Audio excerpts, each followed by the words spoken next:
تو میں بلا تغیر دعوت خطاب دیتا ہوں آج کے اس پروگرام کے مہمان خصوصی میری مراد قاری القرآن محترم پروفیسر قاری محمد اکرام اللہ ساجد صاحب حفظہ اللہ تعالی انشاءاللہ بہت ہی شاندار اور علمی بیان ارشاد فرمائیں گے محترم قاری اکرام اللہ ساجد صاحب۔ السلام علیکم ورحمۃ اللہ وبرکاتہ۔ وعلیکم السلام ورحمۃ اللہ۔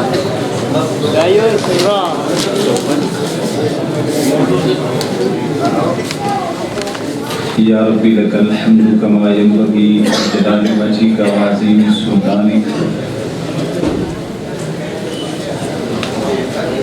والصلاۃ والسلام علی نبینا محمد صلی اللہ علیہ وآلہ وسلم۔ تمام تعریفات خالق کائنات مالک ارض و سما کے لیے، لا تعداد اور بے شمار درود و سلام حضرت محمد رسول اللہ صلی اللہ علیہ وآلہ وسلم کی ذات اقدس پر انتہائی واجب الاحترام قابل قدر میرے عزیز ساتھیوں، نصیحت کے طور پر اور اپنی ذاتی تربیت کے لیے چند ایک باتیں ہیں جو آپ کے سامنے عرض کرنی ہے، رکھنی ہے۔ اللہ تعالیٰ عمل کے ساتھ ہمیں جینا بھی نصیب کرے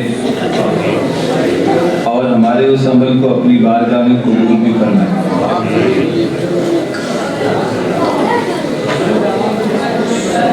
میرے خیال سے کوئی 35 سے 40 منٹ میں آپ کا وقت لوں گا، پہلے ہی وقت بہت ہو گیا ہے، اور مجھ سے پہلے جس ماحول میں آپ تقاریر سن رہے تھے نا، وہ ماحول جو ہے وہ شاید میں اس طرح سے نہ کر سکوں، کیونکہ میں تو سادہ سا بندہ ہوں اور ایک ٹیچر سے زیادہ، معلم سے زیادہ اور میرا کوئی تعارف نہیں ہے یہاں پر۔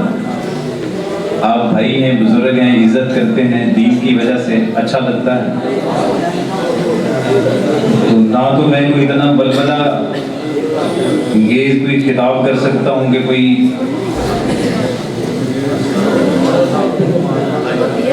اس کو ذرا ٹھیک سے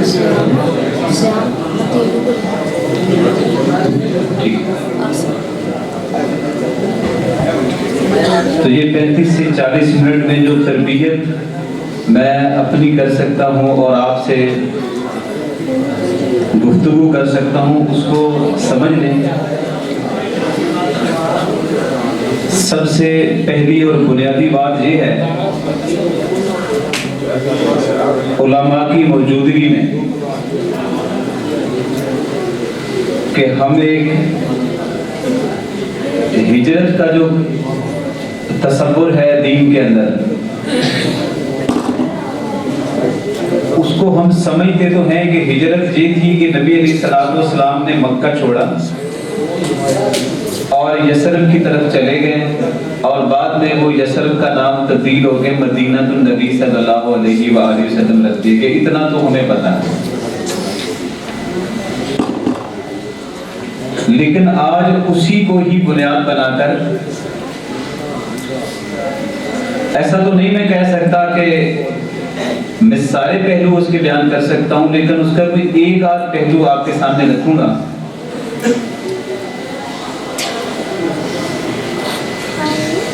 کہ وہ صرف اتنی سے بات نہیں تھی کہ آپ نے مکہ چھوڑا اور یثرب گئے،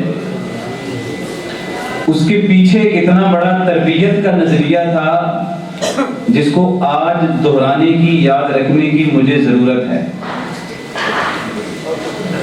کیونکہ یہاں ہم بہت جذبے کے ساتھ اور انتہائی جذباتی لب و لہجے میں یہ کہتے تو ہیں اپنے علماء کو بھی کہ ہم آپ کے ساتھ ہیں، لیکن اس میں سوچنے کی بات یہ ہے کہ جب آپ کی بیٹی کی شادی کا وقت آئے گا تو آپ کس کے ساتھ ہوں گے یہ دیکھنا پڑے گا۔ جب آپ کے بیٹے کی ایک لمبی قطار میں جب گاڑیاں کھڑی ہوں گی اور آپ بارات پہ جا رہے ہوں گے تو ایک میرے جیسا گنہگار جب آپ سے پوچھے گا آپ اپنے قدم اپنے لیڈر کے ساتھ جوڑتے تھے، آپ کے قدم تو دین کے ساتھ بھی نہیں جڑتے۔ یہ جو تم بارات لے کے جا رہے ہو یہ حضور تو سیدہ فاطمہ رضی اللہ تعالی عنہ کے لیے، جو ہم تو ان کی کہیں پاؤں کی خاک بھی نہیں ہے، حضور نے تو نہیں کیا۔ جو تو اور تیرا بیٹا جو جہیز کے لیے اتنا بڑا زور لگا رہے ہو کہ جہیز میں یہ بھی چیز ہونی چاہیے اور یہ بھی چیز ہونی چاہیے، تو تب آپ سے پوچھنا چاہیے کہ آپ اپنے خطیب کے ساتھ بھی تھے، اپنے امام کے ساتھ بھی تھے، اپنے لیڈر کے ساتھ بھی تھے، اپنے قائد کے ساتھ بھی تھے، آپ سے تھوڑا سا پوچھنا تھا آپ اپنے دین کے ساتھ بھی ہے کہ نہیں؟ تو بالکل بھی بغیر کسی جذباتی بن کے بڑے آرام سے اس بات کو سمجھ لیں، آج ہمیں زیادہ ضرورت اس بات کی نہیں ہے کہ میں کس کے ساتھ ہوں، بس پوچھنے کی بات یہ ہے کہ میں اپنے دین کے ساتھ مخلص ہوں یا دین کے ساتھ مخلص نہیں ہوں۔ اہل حدیث ہو اور وہ بھی اپنی غمی اور خوشی اللہ کے دین کے مطابق اگر نہیں کر سکتا تو میرے خیال سے اس کو کسی کا ساتھ دینے کی ضرورت ہی نہیں۔ ہجرت ایک تصور ہے، آپ پڑھے لکھے لوگ ہیں، آپ تھوڑا سا اس پہ غور کریں کہ ہم ایک ہجری سال کا تصور بھی رکھتے ہیں، ہم کہتے ہیں کہ ہمارا ایک اسلامی کیلنڈر ہے اور ہم اس پہ کہتے ہیں کہ وہ ہجری ہے۔ تو پوچھنا یہ تھا کہ جب اس کو ہجری نام دیا جا رہا تھا تو کوئی میٹنگ ہوئی تھی یا نہیں ہوئی تھی؟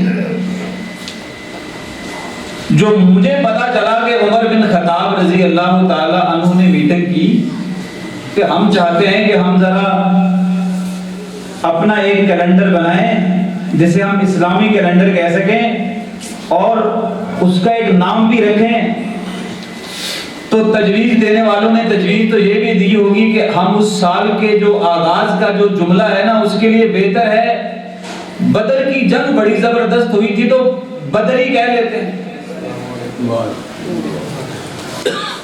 تو وہ بڑا اہم دن تھا اس سے شروع کر لیتے ہیں۔ پھر یہ بھی کسی نے پیشکش کی ہوگی کہ جس دن پہلی وحی نازل ہوئی ہے اس سے بڑا اچھا دن کون ہو سکتا ہے؟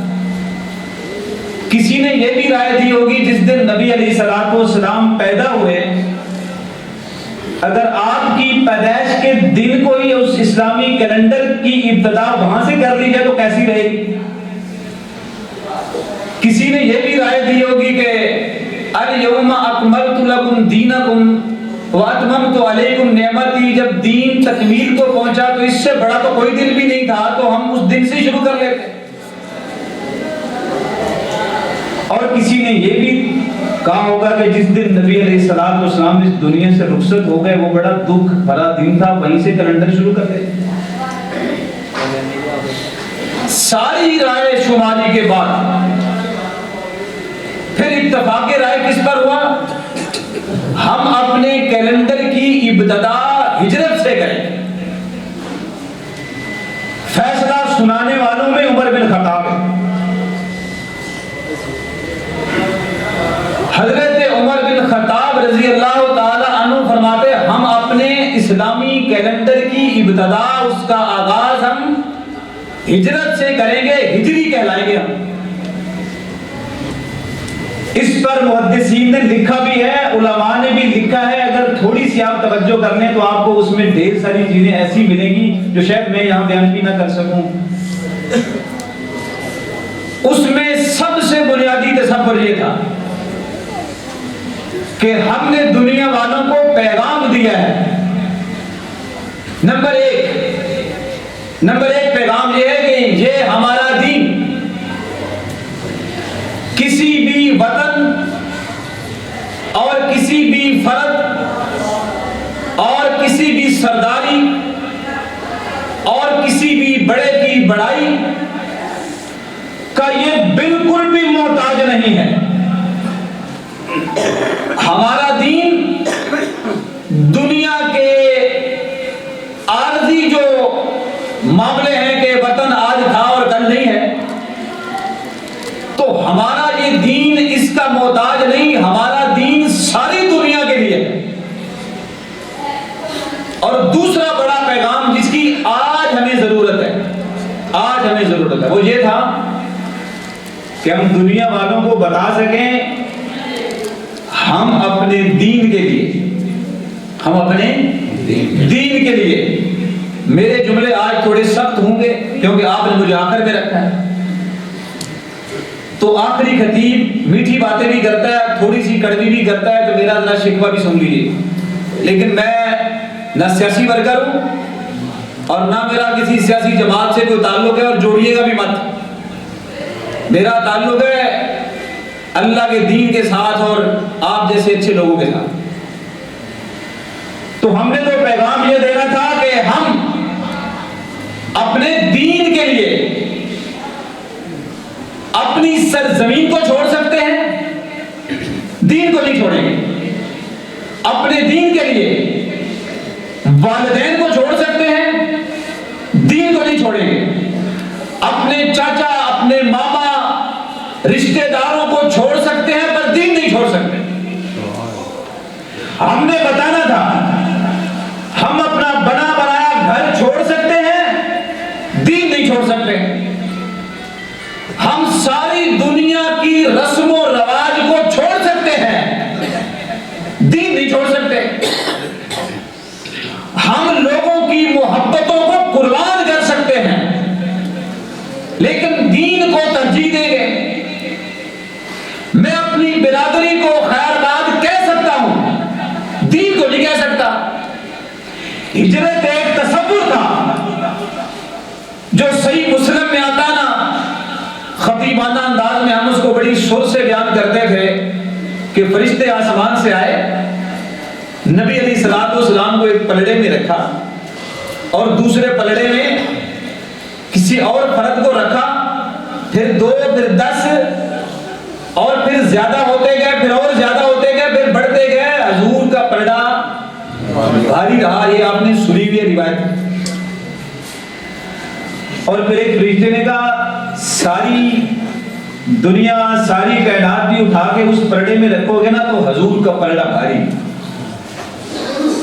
اس پہ میں تنقید نہیں کر رہا، اس سے ثابت ہوتا ہے حضور ہمارے محتاج نہیں ہے اور دین بھی ہمارا محتاج نہیں ہے.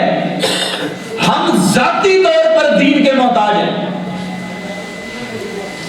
اگر وزن کر لیا جائے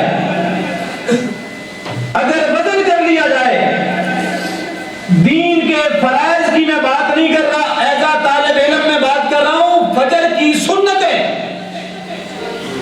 شیخ محترم، فجر کی سنتیں تمہاری دنیا و ما فیہا، جو تمہاری دنیا میں ہے اور جتنی تم نعمتیں آنکھوں سے دیکھ سکتے ہو، کانوں سے سن سکتے ہو، یہ ساری نعمتیں ایک طرف ہونا، تمہارے دین کے اندر فجر کی 2 سنتیں ان کا مقام ان سے بڑا. تم اس دین کے لیے برادری نہیں چھوڑتے، کنبہ نہیں چھوڑتے، وقت نہیں دیتے، قربانی بھی نہیں دیتے. اگر تم اپنے معاشرے میں اس درجے پر آ جاؤ کہ ہجرت کے اس بنیادی تصور کو سمجھ لو کہ اب ہجرت یہ نہیں ہوگی کہ آپ اس وطن سے اس وطن جائیں گے. ہجرت کا ایک معنی یہ بھی ہے کہ آپ وہ کام چھوڑ دیں جو کام معصیت والا ہے، جو گناہ والا ہے. اور جنہوں نے کچھ چھوڑ دیا نا اللہ کے دین کے لیے، ان کو رب نے جزا بڑی دی ہے. مشکلات جنہوں نے برداشت کی ہیں اللہ تعالیٰ نے ان کی لاج بھی رکھی ہے. میں آپ کو ایک صحیح اس سند ایک روایت سناتا ہوں. ایک صحابی کہتے ہیں کہ ہجرت کے دنوں میں نبی علیہ الصلوۃ والسلام کے ساتھ ہی تھا. تو آپ نے جب ہجرت کا ارادہ کیا اور کچھ ایسا ہوا کہ مکہ چھوڑنے لگے صحابہ کرام, تو ہم نے بھی چھوڑا. تو میں نے ایک دوست سے کہا کہ آپ بھی میرے ساتھ چلو, تم میرے بڑے گہرے دوست ہو. تو اس نے کہا ٹھیک ہے چلا جاتا ہوں, ویسے میرا دل تو وہاں ٹھیک لگا ہوا تھا. نہیں ہجرت کرنی پڑے گی آپ کو, میرے دوست ہو تو ہجرت کرو. اس نے کہا ٹھیک ہے ہجرت کرتے ہیں. کہتے وہ مدینے پہنچے نا, اس کی طبیعت خراب ہوگی, اسے بخار ہو گیا. جب اسے بخار ہوا نا تو طبیعت اتنی خراب ہوگی کہ وہ ذہنی طور پر ایک عجیب کیفیت میں چلا گیا. تو اس نے اپنا ہاتھ ہی کاٹ دیا. خون اتنا بہہ گیا کہ کچھ دیر کے بعد وہ زندہ نہ رہ سکا اور اس دنیا سے اللہ کے پاس چلا گیا. کہتے ہیں مجھے دکھ بڑا ہوا کہ میرا دوست تھا, بڑا پیارا تھا, میرے ساتھ اس نے ہجرت کی اور پھر اچانک ہی اسے پتہ نہیں کیا سوجی اور وہ ہاتھ بھی کاٹ بیٹھا اور اس سے پھر اس کی وفات بھی ہوگی. کسی اور کا خواب ہوتا تو شاید میں نہ سناتا, اور خواب کے اوپر اگر تصدیق نہ ہوتی پھر بھی نہ سناتا. کہتے رات کو مجھے خواب آیا, میں نے دیکھا کہ وہ جنت میں ہے. اور میں نے اس سے پوچھا کہ یار تم نے تو پوری خودکشی کی کوشش کی ہوئی تھی, تو تم جنت میں کیسے چلے گئے؟ اس نے کہا جو بھی میں نے کیا سو کیا, میرے اللہ نے وہ جو میں نے ہجرت کی ہے نا, اس ہجرت کے بدلے میں اللہ نے مجھے معاف کر دیا. میں نے پوچھا تو ہاتھ کے اوپر کپڑا کیوں رکھا ہوا ہے؟ ہاتھ کو کپڑے کے اندر کیوں لپیٹ رکھا ہے؟ اس نے کہا اللہ نے ایک بات کی ہے کہ میں اس ہاتھ کو ٹھیک نہیں کروں گا, ما افسدتا, جو تو نے خود خراب کیا ہے. تو کہتے ہیں میں فوری طور پہ اگلی صبح نبی علیہ الصلوۃ والسلام کی بارگاہ میں حاضر ہوا اور میں نے اپنے بھائی کا سارا قصہ حضور کو سنا دیا. تو نبی علیہ الصلوۃ والسلام نے بھی تائید کر دی کہ اللہ نے ہجرت کی وجہ سے اس کو معاف کر دیا جو دین کے لیے اس نے کی تھی. اور پھر فوری طور پہ آپ نے کہا اے میرے اللہ, اس کے ہاتھ کے معاملے پر بھی اسے معاف کر. میرا یقین ہے کہ اگر حضور نے دعا فرما دی تو اللہ نے قبول کر دی. ہجرت کے اندر ایک عام آدمی جو تھوڑی دیر کے لیے بھی رہا, اللہ تعالیٰ اس کو اتنا درجہ دے رہا ہے کہ اس کے ایک معاملے کے بعد اس کو معاف کر کے اپنے ساتھی کو جنت میں دکھایا. آج میں تمہیں یہ نہیں کہتا, میں کہتا ہوں کچھ اللہ اس کے رسول کے لیے چھوڑ دیجئے. اپنی خوشی اور اپنا غم نبی علیہ الصلوۃ والسلام کے طریقوں پر حقیقی معنوں میں لے کر آئیے. بندے کی دین پر پہچان تب ہوتی ہے جب وہ خوشی کا موقع آتا ہے, جب اس کی غمی کا موقع آتا ہے. وہ بات کہیں لمبی نہ ہو جائے. ہماری ابھی وہاں ہم دیہاتی لوگ ہیں, پنڈ کے رہنے والے لوگ ہیں, تو وہاں ابھی یہ ختم گل بڑی مشکل سے چھوڑنا پڑتا ہے. اس پہ لوگوں کو بڑا مشکل قائل کرنا پڑا. پچھلے دنوں ہمارے ایک ساتھی ہیں, ان کی والدہ کی وفات ہو گئی, تو اس کی نا آدھی فیملی اس معاملے میں تھی کہ ہم کچھ کریں گے تیسرے دن. تو جنازہ پڑھایا تھا میں نے, تو مجھے کہتا جی کیا کرنا ہے. میں نے کہا جی جنازہ ہم نے سنت کے مطابق پڑھایا اور اب تیسرا دن بھی نا سنت کے مطابق ہی گزاریں گے. مجھے خوشی پتہ ہے کیا ہوئی ہے, وہ بیٹا اس کا بالکل نوجوان وکیل, اس نے مجھے کہا اگر دین میں یہ تیسرا دن ایسے ہی گزارنا ہے کہ جیسے پہلا دن گزارا تھا, تو جو مرضی ہو جائے, لیکن میں کوئی ایسا کام نہیں کروں گا اور ہونے دوں گا کہ جو دین کے خلاف ہو. میں یہ بات اس لیے سنا رہا ہوں, آج اس پہ حضرت اتنا دباؤ تھا کہ اگر میں سوچوں اور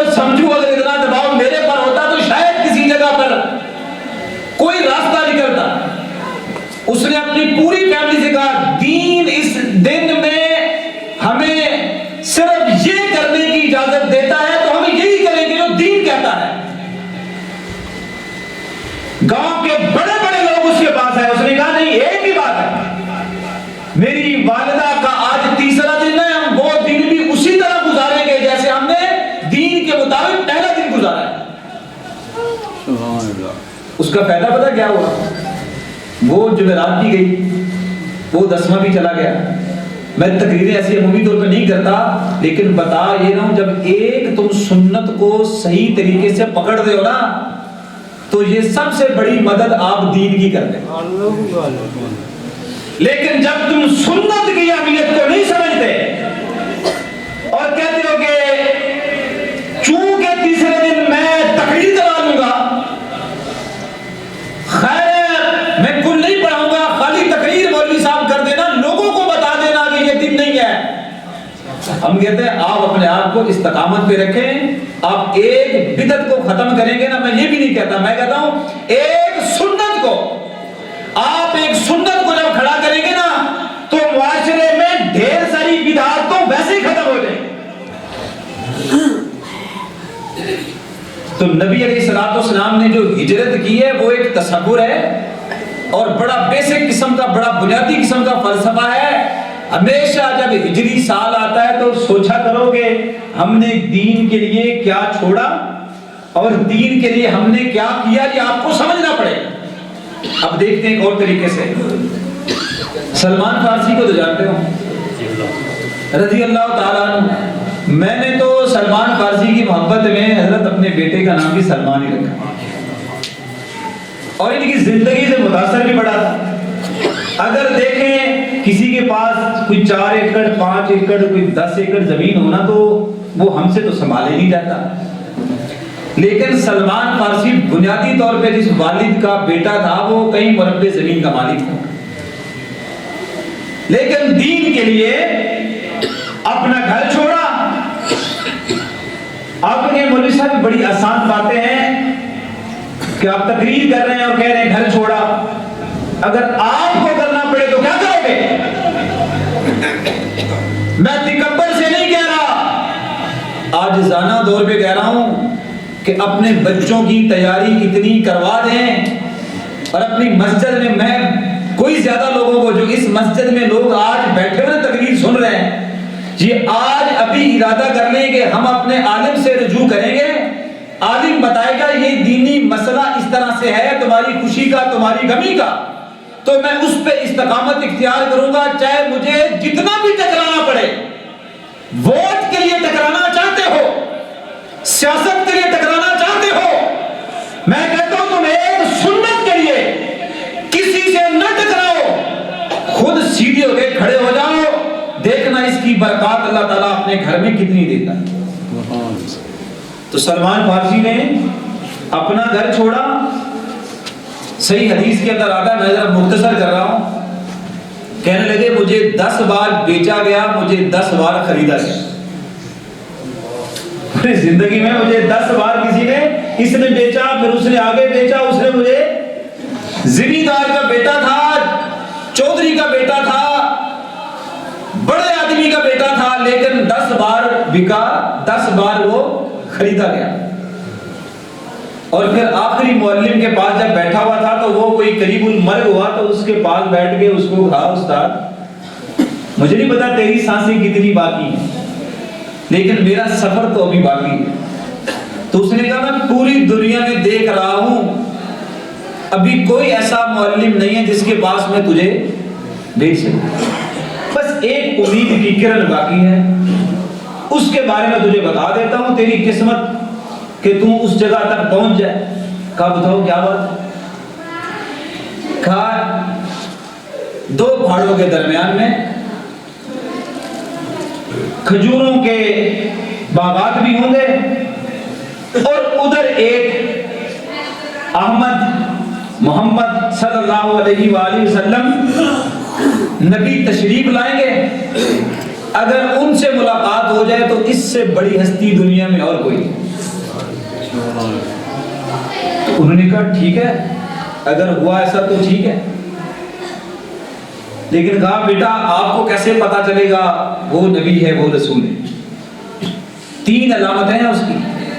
نمبر 1 صدقہ نہیں کھاتا، نمبر 2 ہدیہ قبول کرتا ہے، اور نمبر 3 کون سی ہے؟ مور نبوت ہے۔ کمر کے یہاں پر اللہ تعالیٰ نے نبوت کی علامت چھوڑی ہوئی ہے۔ یہ 3 علامتیں ہیں ان کی۔ کہتے ہیں میں مجھے ایک یہودی نے خریدا اور وہ خرید کے گھر لایا تو وہاں کھجوروں کے باغ بہت تھے، تو میں نے کہا چلیں وہ باغ والی بات تو پوری ہوگی نا، ادھر کھجوریں تو بہت ہیں، تو اللہ کرے کہ وہ بھی کہیں یہی ملے۔ کہتے ایک دن میں کھجور کے بلندی پر تھا، نیچے ایک آدمی آ کے دوسرے یہودی سے کہتا ہے فلاں فلاں قبیلے کو وہ تباہ ہو جائیں برباد ہو جائیں، انہوں نے ایک آنے والے مکے سے آنے والے کو اپنا نبی اپنا رہبر و رہنما مان لیا۔ کہتے میرے کانوں میں جب آواز پڑی تو میں نے اوپر سے ٹائمنگ چھوڑ دی اور میں چھلانگ لگا کے میں نیچے آیا، تو میں نے مالک سے پوچھا جس نے مجھے خریدا ہوا تھا، میں نے کہا یہ کیا بات کر رہا ہے؟ تو اس نے کہتا ہے لٹامانی، اس نے مجھے زوردار تھپڑ رسید کیا اور کہا اپنا کام کر۔ میں اپنے اندازے سے کہتا ہوں شاید سلمان فارسی نے نہ کہا ہو، میں کہتا ہوں انہوں نے دل میں کہا ہوگا میرا اصل کام تو یہ تھا، یہ تو تم نے مجھے مزدور اجیر بنا کے کھجوروں پہ چڑھا دیا، میرا تو اصل سفر کا مقصد تو یہ تھا۔ وہ مالک چلا گیا، میں نے کھجوریں لی، میں اندر شہر کے گیا، میں نے دیکھا ابو بکر صدیق تھے رضی اللہ تعالیٰ اور وہاں نبی کریم تھے صلی اللہ علیہ وسلم۔ تو میں نے کھجوریں پیش کی، میں نے کہا آپ لوگ مسافر ہیں، میں نے تھوڑا سا کپڑا ایسے کیا ہوا تھا، آپ لوگ مسافر ہیں، یہ ذرا آپ قبول کر لیں، یہ صدقہ ہے۔ آپ نے ساری کھجوریں تقسیم کر دی، خود نہیں گئی۔ میں نے کہا لو جی یہ نشانی بھی پوری ہوگی۔ اگلے دن پھر آیا، میں نے کہا کل میں نے آپ کو صدقہ دیا تھا، آپ نے نہیں کھایا، آج آپ کو ہدیہ پیش کر رہا ہوں، آپ نے خود بھی کھا لیا اور باقی کو بھی۔ کہتے پھر میں ایک ساتھی فوت ہو گیا تو آپ قبرستان میں ہیں، تو میں کبھی ادھر سے گزرتا کبھی ادھر سے گزرتا، ہمت تو نہیں پڑتی کہ جا کے کہوں زبان سے تو حضور تو نبی ہیں، تو کہا کیا بات ہے 2 دن کھجوریں بانٹنے آئے تھے اور آج تم میرے پیچھے کبھی ادھر کبھی ادھر۔ تو میں قریب ہو کے میں نے کہا میں تو اس طرح کا مسافر ہوں، کچھ 2 علامتیں پوری ہو گئی ہیں، ایک رہ گئی ہے، میں ذرا تیزی میں بیان کر رہا ہوں۔ آپ نے اپنا کرتا پیچھے کیا، اپنا قمیص پیچھے کیا، کہا دیکھ لو۔ کہتے جب میں نے دیکھا تو میں تو چمٹ گیا، میں تو رویا بڑا، مجھے منزل ملی، مجھے ہدایت کا سر چشمہ ملا، اور میں تو خوش ہو کے روتا رہا۔ حضور نے مجھے سامنے بٹھا لیا اور پھر میری پوری بات کو پورے وثوق سے سنا، اور اس کے بعد آپ نے تاریخی جملے مختلف مقامات پہ بولے، اور ایک جملہ یہ بھی تھا اگر سریا مقام پر بھی دین ہوتا نا، یہ سلمان فارسی وہاں سے بھی اس دین کو لے کے آتا۔ پھر آپ نے کہا سلمان فارسی میرے اہل بیت کا حصہ ہے۔ پھر نبی علیہ السلام نے ان کی آزادی کے لیے اپنے ہاتھوں سے کھجوروں کے پودے لگائے، اپنے بیت المال سے سونا اٹھا کے دیا، قیمت اتنی بڑھ گئی کہ خرید کر نبی علیہ السلام نے آزاد کر دیا۔ اس وقت کہا کہ 10 بار بیچا گیا، میں 10 بار خریدا گیا، لیکن جب منزل مقصود پہ پہنچے، جو زمین چھوڑی اس کا غم نہیں لیا، جو والد کو چھوڑا اس کا غم نہیں لیا، جو وطن چھوڑا اس کا بھی غم نہیں لیا، جو غلامی میں گئے وہ غم نہیں لیا۔ ایک خوشی ضرور تھی کہ میں اپنی منزل کو پا گیا اور میں نے حضور کا کلمہ پڑھ لیا اور مجھے دین نصیب ہو گئی۔ ہمیں تو یہ کرنے نہیں پڑا، ہم تو پیدا ہوئے مسلمانوں کے گھر میں۔ اور ایک حدیث اور سناتا ہوں جو شاید میں نے آپ کو پہلے کبھی سنائی ہو، صحیح بخاری کی۔ ابھی یسربی نام تھا، حضور نئی نئی ہجرت کر کے آئے ہوئے تھے۔ ایک چرواہا اپنی بکریاں لے کے ایک وادی میں گیا تو اور بکری کا جو چرواہ ہوتا ہے اس کو اپنی ہر بکری پیاری ہوتی ہے. تو اچانک ہی بھیڑیے نے حملہ کیا, اس کی ایک بکری کو اٹھایا اور چل دیا. وہ اس کے پیچھے بھاگنے لگ گئے. وہ بھاگتا گیا جب ایک جگہ پہ بھیڑیا بکری اٹھا کے کتنا دور جاتا, اس نے اپنی بکری اسے چھین لی. تو مکنن اللہ ذنبی, وہ اپنی دم کو راؤنڈ شیپ میں لا کے تو بھیڑیا بیٹھ گیا اور اس نے اس سے کلام کیا جیسے ایک انسان کسی انسان سے ہم کلام ہوتا ہے. پتہ اس نے کیا کہا؟ اللہ تتق اللہ, تجھے اللہ سے ڈر نہیں لگتا؟ اتنزع رزق مما ساقہ اللہ الیہ, تو نے وہ رزق مجھ سے واپس چھین لیا جو میرے رب نے میری طرف دھکیل دیا تھا. اس کو بڑی حیرت ہوئی کہ یکلم کلام الانس, یعنی بھیڑیا کیسا ہے بھیڑیا جو بالکل انسانوں کی طرح ہم کلام ہو رہا ہے میرے ساتھ. تو اس نے پتا کیا کہا؟ اس نے کہا اللہ تعجبی, میرے بولنے پر تجھے تعجب ہو رہا ہے کیا کہ میں تجھ سے کلام کر رہا ہوں جیسے کوئی انسان ہم کلام ہوتا ہے؟ اللہ اخبرک باعجب من ذلک, میں تجھے اس سے بھی بڑی تعجب کی بات بتاتا ہوں. اس نے کہا میں تو پہلے ہی تعجب چ پیا, اس تو بڑی حیرت والی تے تعجب والی گل تسی مینوں تو میری کی دسنی ہے؟ تو اس نے کہا محمد فی صلی اللہ علیہ وآلہ وسلم, محمد فی یثرب یخبر الناس بما قد سبق. بکریاں چلاتے رہتے ہو, وادیوں میں گھومتے رہتے ہو, تجھے علم ہی نہیں ہے یثرب میں حضور آئے ہیں, یثرب میں حضور آئے ہیں. اور ان کی نشانی یہ ہے وہ بھی خبر دیتے ہیں جو سابقہ امتوں کی خبر ہے. اس نے اپنا ریبٹ لیا, گھر میں چھوڑا, بھاگتا ہوا شہر میں گیا, پوچھتا حضور کی بارگاہ میں پہنچا, اپنا پورا واقعہ ایسے سنایا جیسے میں نے آپ کو سنایا. حضور نے فرمایا میرے اور ساتھیوں کو بلاؤ. بلایا, بلا کے کہا جیسے مجھے سنایا ایسے ان کو بھی سناؤ. اس نے سنایا. آخر میں آپ نے فرمایا میں محمد صلی اللہ علیہ وآلہ وسلم اس بات پر ایمان لاتا ہوں کہ بھیڑیے نے تیرے ساتھ کلام کی. ابو بکر و عمر رضی اللہ عنہما بھی اس بات پر ایمان لاتے ہیں کہ بھیڑیے نے تجھ سے بات, جبکہ وہ دونوں وہاں پر موجود نہ تھے. بات تو اتنی ہے, بات تو ختم ہو گئی. لیکن اگر آپ نانا نہ ہوں اور آپ اگر غصہ نہ کریں اور آپ پر یہ میری بات بوجھل نہ ہو جائے تو میں یہ کہنا ضرور سمجھوں گا آپ کے لیے کہ یاد رکھیں, ایک تو بھیڑیے کو بھی معلوم ہے, ہم تو پھر اشرف و مخلوقات ہے نا, ہماری تو اور بات ہے. ایک بھیڑیے کو بھی معلوم ہے اگر زندگی میں کسی کو دعوت دینی ہو اور کسی کو خیر کا راستہ بتانا ہو, اگر کسی پر بھلا کرنا ہو اور اگر کبھی دشمن پر بھی بھلا کرنا ہو اور کبھی رزق چھیننے والے پر بھی بھلا کرنا ہو, تو اس کو جب دعوت دینی ہو تو دعوت حضور کی طرف دینی چاہیے. لیکن یہاں پر دائی یہاں بیٹھا ہے منبر پر, دعوت اپنے امام کی, دعوت اپنے شہر کی, تقریر اپنے کسی بڑے کی. چلو میں کسی کا نام ہی نہیں لیتا, میں اگر یہاں بیٹھ کے کہوں کہ تم میرا ساتھ دو, بالکل بھی تم سے یہ ساتھ نہیں مانگتا. میں یہ بھی نہیں کہتا تم میرے ساتھ قدم اٹھاؤ, بالکل نہ اٹھاؤ. میں تمہیں کہتا ہوں جب بھی کبھی دعوت کا کام کرو تو دعوت اللہ کی طرف دو, اللہ کے رسول کی طرف. اور اس دعوت دینے سے پہلے یہ یاد رکھو کہ تم خود اس دعوت کے اوپر کھڑے بھی ہو. ہجرت کا مطلب یہ ہے ہم اپنے دین کے لیے ساری دنیا چھوڑ سکتے ہیں, وطن چھوڑ سکتے ہیں, لیکن ہم دین نہیں چھوڑ سکتے. اور نبی علیہ الصلوۃ والسلام آخری باتیں یہاں پہ سمٹ گئی ہیں. یہ میرے دوست میرے ساتھ ہیں, میں بڑے میرے قابل قدر ہیں, وہ بھی عالم دین ہیں.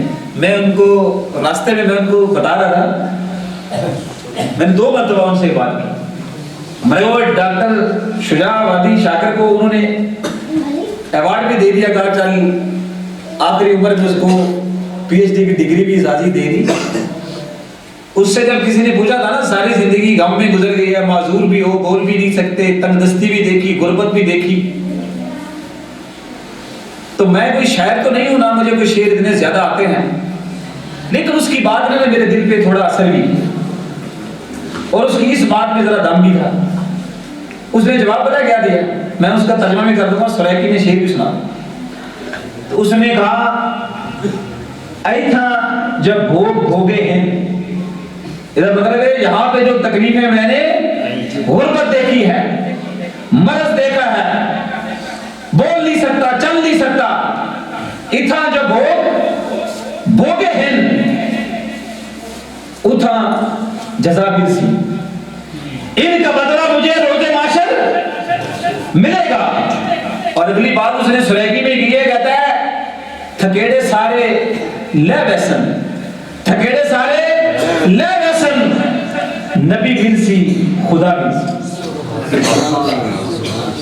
انسان کی منزل یہ کوئی دنیا تھوڑی ہے, ہماری منزل یہ دنیا نہیں ہے, آخرت ہے. ہم جا کے حضور کے ہاتھوں سے وہ حوض کوثر کا پیالہ پینے کے لالچی ہیں. حضور کے اس علم کے نیچے آپ کو دعوت دیتے ہیں کہ آؤ دین پر, اللہ کے دین کے لیے تم جو چھوڑو گے نا یہاں پر, اللہ تمہارے اس چھوڑنے کی قدر اتنی کرے گا کہ وہاں تمہیں بہت کچھ ملے. لہذا اس ہجرت کے تصور کو جب ہجری سال آتا ہے نا, تھوڑا سا اپنے ذہن میں لے کر آ جایا کریں اور سوچا کریں کہ ہم جس سال کو ہجری کا سال کہتے ہیں اس کا ایک مطلب یہ بھی تھا, ہم اپنے دین کے لیے رسم چھوڑ سکتے ہیں, رواج چھوڑ سکتے ہیں. ایک چھوٹا سا آپ سے میں دین کی بنیاد پہ بات کر رہا ہوں. کتنے نوجوان بیٹھے ہوئے, میرے بھی 2 بیٹے ہیں, میں نے دونوں بیٹوں سے کہا جہاں بھی اللہ نے جہاں تمہاری شادی ہو جائے لیکن جہیز نہیں لوگے, اپنا گھر خود بناؤ گے, اپنے برتن کھانے کے خود لاؤ گے, اپنا بستر خود لاؤ گے. کسی بیٹی دینے والے کا تو یہ بھی بڑا احسان ہے نا کہ وہ اپنی بیٹی کو پال کر, سمجھا کر, پڑھا کر وہ ہمارے سپرد کر رہا ہے. ہم تو زندگی میں کبھی اس کا یہ بھی احسان نہیں اتار سکتے کہ جائے چاہے کہ ہم اسے کہیں کہ اپنی بیٹی کو کھانے کے لیے برتن بھی دو, بیٹی کے سونے کے لیے بستر بھی دو. میں جذباتی بالکل نہیں ہوں, اونچا اس لیے بول رہا ہوں کہ غیرت ہے اندر. تم کسی لیڈر کا ساتھ دو یا نہ دو, مجھے کوئی فرق نہیں پڑتا. میں تمہیں کہتا ہوں جس گھر میں میرے نوجوان کسی بھائی کی شادی ہو, آج وہ عزم کرے میں جہیز چھوڑتا ہوں, انشاءاللہ میں جہیز چھوڑتا ہوں, میں کسی کی بیٹی پر بوجھ نہیں بنوں گا. پھر پتا چلے گا تم دین کے لیے کیا چھوڑ سکتے ہو, کیا رکھ سکتے ہو. تمہارے گھر میں مہمان آ جائے تو مہمان کو یہ بھی کہتے ہوتے ہوگے 4 پائی کی لایا, اس کو یہ بھی کہتے ہوگے تیرے برتن تیری گڈی پہ نے لایا, تین سارن پا دی. حضرت کبھی یہ ہوا ہے؟ وہ تو بیٹی ہے اور ہم تو جٹ زمیندار ہیں. ہمارے ہاں تو یہ بزرگ جو بیٹھے ہیں بڑے یہ زیادہ بہتر جانتے ہیں. ساڈے پنڈاں وچ کدی کوئی بیٹی آ جاوے نا, قتل ہو جاوے تے لڑائی ہو جاوے تے بیٹی آ کے او دوجے بزرگ نو آدھی سی کہ ٹھیک ہے میرے بھائی کولوں غلطی ہو گئی, میرے والد کولوں غلطی ہو گئی, ساڈی برادری کولوں غلطی ہو گئی, میں تہاڈی دھی ہاں تے میں آ گئی ہاں تے معاف کر دیو. سانو یاد ہے کہ اسی بیٹیاں دی ایڈی قدر کردے سا, گھروں کپڑے بھی لے کے دیندے سا اور چادر بھی دیندے سا, تے جا پتر معاف کیتا, بیٹیاں نو خالی نہیں بولتے. ہاں جی بالکل. تم رسمیں کرو ہندوؤں کی. یہ مسجد ہے نا جی, امام جو ہوتا ہے وہ رفع دین نہ کرے, ادھر مسجد میں رفع دین نہ کرے. ایسے کرتے ہی ہیں, میں ویسے بات کر رہا ہوں, میں تم ڈر نہ جانا. تو لوگ کہتے ہیں اسی تیرے پیچھے نماز نہیں پڑھنی, تو امام ساڈا ہے تے نماز تو فلانی فقہ کے مطابق پڑھ رہے ہیں. یہ کرتے ہیں نا آپ لوگ. اچھا جھگڑتے بھی ہیں کہ تم فاتحہ کیوں نہیں پڑھتے, اچھا تم آمین کیوں نہیں کہتے, کیوں بلا کہتے ہیں حضور کا دین ہوگا کدھر, مسجد میں. کدھر, مسجد میں. میں صرف آپ سے ایک اپیل کرتا ہوں, یہ حضور کا دین مسجد میں کیوں رہتا ہے؟ یہ وہ تمہارے میرج حال میں کیوں نہیں جاتا؟ نہیں, وہ تمہارے میرج حال میں جتنے تم کام کرتے ہو وہاں کبھی لڑائی کی تم نے کہ یار یہ جو کام تم کرنے لگے ہو یہ حضور نے کوئی نہیں کیا یا یہ حضور نے کیا؟ میرج حال میں ہمارے امام نبی نہیں ہے. یہ میری سخت بات ہے. وہاں میرج حال میں میرے نبی میرے امام نہیں ہے, وہاں پہ تمہاری امامت ہندوؤں کی رسمیں وہاں تو نہیں کرتے.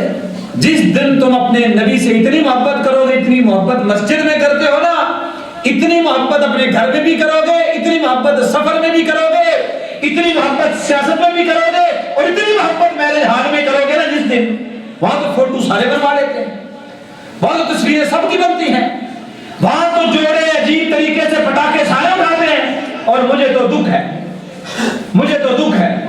میں تو کہہ رہا ہوں آپ کو کہ اب کوئی زیادہ فرق نہیں رہا. بہت اہل توحید بھی اب اس فتنے کا شکار ہے. تو میں تو آپ کو ہاتھ جوڑتا ہوں, لمبی ہوگی تقریر 5 منٹ اوپر ہو گئے میرے ٹائم سے, پتہ نہیں وہ آپ کی محبت میں ہو گئے یا بزرگوں کے کہنے پہ ہو گئے. ہو یہ گیا کہ یہ بات ذہن میں رکھیں, سیاست بھی ہے ریاست بھی ہے. میں نے اپنے دادا کو زیادہ نہیں قریب سے دیکھا, تھوڑا تھوڑا مجھے یاد پڑتا ہے. دادا اس وقت میں نہ جان ایسا ملک تباہ ہو گیا. پھر میرے والد صاحب 2003 میں وفات پا گئے. میرے والد صاحب آتے رہے اے ملک بس آخری دادے تھے, تھوڑے بھی بزرگ ہی آتے ہیں, لیکن ملک ہے. آپ اتنے نہ گھبرائیں. یا تو بیت اللہ کو لوگوں نے ایک بار ختم کر دیا, اللہ نے پھر اس کو, یہ کائنات اللہ کی ہے, یہ کسی سیاسی پارٹی کی نہیں ہے. اے بارڈر تم نے بنائے, سیاست تم چمکاتے ہو, جتھے جماعتیں تم بناتے ہو.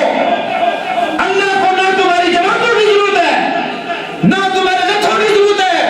اللہ کو ضرورت یہ ہے ایک بھی کلمہ پڑھنے والا مسلمان جب تک زندہ ہے, اللہ کہتا ہے میں قیامت ہی قیام نہیں کرنی جب تک ایک مسلمان بھی زندہ ہو. ایک مسلمان کلمہ پڑھنے والا ایک مسلمان بھی ہوگا, اللہ کہتا ہے میں قیامت تب تک نہیں لگاؤں. تم کہتے ہو تم ہوگے تو وطن ہوگا, تم کہتے ہو تمہاری جماعت ہوگی تو وطن ہوگا. اللہ کا دین ہوگا وطن ہوگا, اللہ کا کلمہ ہوگا وطن ہوگا, سنت ہوگی تو وطن ہوگا, عقیدہ ہوگا وطن ہوگا. ہمارے بچے سیکھیں گے سمجھیں گے, قرآن ہوگا سنت ہوگا تو ہمارا ملک ہوگا انشاءاللہ تعالیٰ, اور ہم جئیں گے. اور اسی لیے میں کہتا ہوں گونگی ہو گئی آج کچھ زبان کہتے کہتے, گونگی ہو گئی آج کچھ زبان کہتے کہتے, میں ہچکچا گیا خود کو مسلمان کہتے کہتے. یہ بات نہیں کہ مجھے رب پر یقین نہیں, یہ بات نہیں کہ مجھے رب پر یقین نہیں, بس میں ڈر گیا خود کو صاحب ایمان کہتے کہتے. مجھے فرصت نہ ملی ایک نماز کی, مجھے فرصت نہ ملی ایک نماز کی, کئی بار چپ ہوا مؤذن آذان کہتے کہتے. ایک کافر نے جو پوچھا مجھ سے, ایک کافر نے جو پوچھا مجھ سے یہ مہینہ کیا ہے, شرم کے مارے پانی ہاتھ سے گر گیا رمضان کہتے کہتے. میری الماری میں گرد سے اٹھی کتاب کا جو پوچھا اس نے, میری الماری میں گرد سے اٹھی کتاب کا جو پوچھا اس نے, میں گر گیا زمین میں قرآن کہتے کہتے. یہ بات سن کر اس نے چپ سادھ لی اقبال, یہ بات سن کر اس نے چپ سادھ لی اقبال. مجھے یوں لگا جیسے وہ رک گیا, مجھے حیوان کہتے کہتے کہ ایک حیوان کی زندگی میں اور تیری زندگی میں فرق کیا ہے. اللہ تعالیٰ آپ پر میرا حامی ناصر ہو. جزاکم اللہ خیر. بارک اللہ فیکم. والسلام علیکم ورحمۃ اللہ وبرکاتہ. یا ربی لک الحمد کما ینبغی لجلال وجهک وعظیم سلطانک. والصلاۃ والسلام علی نبینا محمد صلی اللہ علیہ وآلہ وسلم. اے میرے رحمان ہم سب کے گناہ کبیرہ صغیرہ معاف فرما. نیک اور سہل عمل کرنے کی توفیق عطا فرما. اے میرے رحمان جتنے میرے احباب یہاں پہ تشریف فرما ہیں یا اللہ سب کیا جہاں پہ آنا اپنی بارگاہ میں قبول فرما. سب میرے بھائیوں بزرگوں ماؤں اور بہنوں کی نیک حاجات کو پورا فرما. جتنے بھی علماء کرام یہاں پہ تشریف لا چکے ہیں اور لائے ہیں اور آئے ہیں اور تقریر کی اور جا چکے ہیں یا اللہ سب کا یہ دین کے اندر جو انہوں نے حصہ ڈالا اپنی بارگاہ میں قبول فرما. جن میرے بھائیوں نے اس پروگرام کا انتظام و انسلام کیا ہے یا اللہ اس کا بہترین بدلہ ان کو عطا فرما. جو ہمارے احباب بیمار ہیں جن کو ہم جانتے ہیں جن کو ہم نہیں بھی جانتے ان سب کو شفائے کاملہ عاجلہ دائمہ نصیب فرما. اے میرے رحمان ہم تیرے سامنے اپنے ہاتھ اٹھاتے ہیں یا اللہ میں ایسی زبان عطا فرما جو شکر کرنے والی ہو. ایسا دل عطا فرما جس میں تیری اور تیرے حبیب علیہ الصلوۃ والسلام کی محبت اور ایمان ہو. یا اللہ میں ایسے ہاتھ نصیب فرما جس میں خیر و برکت ہو. یا اللہ ہمیں وہ آنکھیں عطا فرما جس میں شرم و حیا ہو. یا اللہ وہ رزق عطا فرما جس میں برکت ہو اور حلال روزی اور برکت والی روزی عطا فرما. جو محتاج ہیں ان کی مدد فرما. جو مقروض ہیں ان کے قرضے اتار دے. یا اللہ جن کے پاس اولاد ہے ان کی اولاد کو ان کے والدین کی آنکھوں کی ٹھنڈک بنا. جن کے پاس اولاد نہیں ہے وہ نیک اولاد کے طلبگار ہیں ان کو نیک اولاد عطا فرما. ہمارے ملک پاکستان کے اندر جو ایک انتشار کی کیفیت ہے یا اللہ اس سے ہمارے ملک کو نکال لے. یا اللہ اس ملک کو سلامت رکھ. یا اللہ اس ملک میں خیر و برکت عطا فرما. ربنا ظلمنا انفسنا وإن لم تغفر لنا وترحمنا لنكونن من الخاسرين. ربنا آتنا في الدنيا حسنة وفي الآخرة حسنة وقنا عذاب النار. سبحان ربك رب العزة عما يصفون وسلام على المرسلين والحمد لله رب العالمين.